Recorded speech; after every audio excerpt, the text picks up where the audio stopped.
আজকে যে জাতীয় ঐক্যের কথা বলা হচ্ছে, এটা কখনোই হবে না যে সব রাজনৈতিক দল সব জায়গাতে একমত হবে।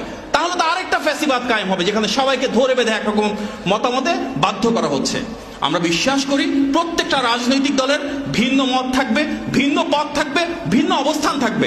এই যে ভিন্ন মত, ভিন্ন পথ এবং ভিন্ন অবস্থান, এই যে আদর্শিক ভিন্নতা, এটাই তো গণতন্ত্রের সৌন্দর্য।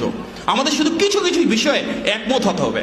আমাদেরকে একমত হতে হবে গণতন্ত্রের জন্য, আমাদেরকে একমত হতে হবে গণমানুষের ভোটাধিকারের জন্য, আমাদেরকে একমত হতে হবে মানবাধিকারের জন্য, আইনের অনুশাসনের জন্য, বাক স্বাধীনতার জন্য, এবং অবশ্যই আমাদেরকে একমত হতে হবে বাংলাদেশের সার্বভৌমত্বের জন্য।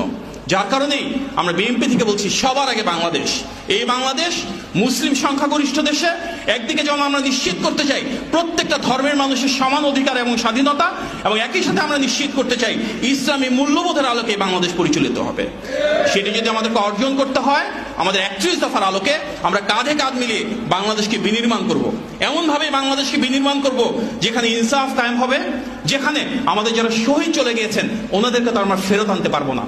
আমাদের শাপলা চত্বরে যে ভাই মারা গিয়েছেন, গত 16 বছরে যে ভাই মারা গিয়েছেন, গণ অভ্যুত্থানে যে ভাই মারা গিয়েছেন, এই প্রত্যেকটা শহীদের রক্ত এবং ত্যাগকে যদি আমাদের অর্থবহ করতে হয়, তাহলে ওনাদের স্ত্রীদের জন্য, ওনাদের সন্তানদের জন্য আমাদের সেই বাংলাদেশ প্রতিষ্ঠা করতে হবে যে বাংলাদেশের স্বপ্ন এবং আকাঙ্ক্ষাকে ধারণ করে ওনারা জীবন দিয়েছেন।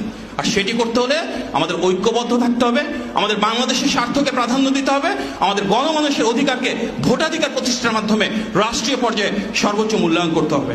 প্রিয় ভাইয়ের আমার, সেই স্বপ্নকে সারথি করে, সেই বাংলাদেশকে আমরা কাঁধে কাঁধ মিলিয়ে বিনির্মাণের ঐক্যকে ধারণ করে, সেই প্রেরণা যুগিয়ে আমরা কাঁধে কাঁধ মিলিয়ে ইনশাল্লাহ বাংলাদেশকে সামনের দিকে এগিয়ে নিয়ে যাবো। সেই অঙ্গীকারের মাধ্যমে আমার বক্তব্য শেষ করছি, এবং আজকে এই সুন্দর আয়োজনের জন্য আপনাদের সবাইকে অনেক অনেক ধন্যবাদ, মোবারকবাদ। আসসালামু আলাইকুম।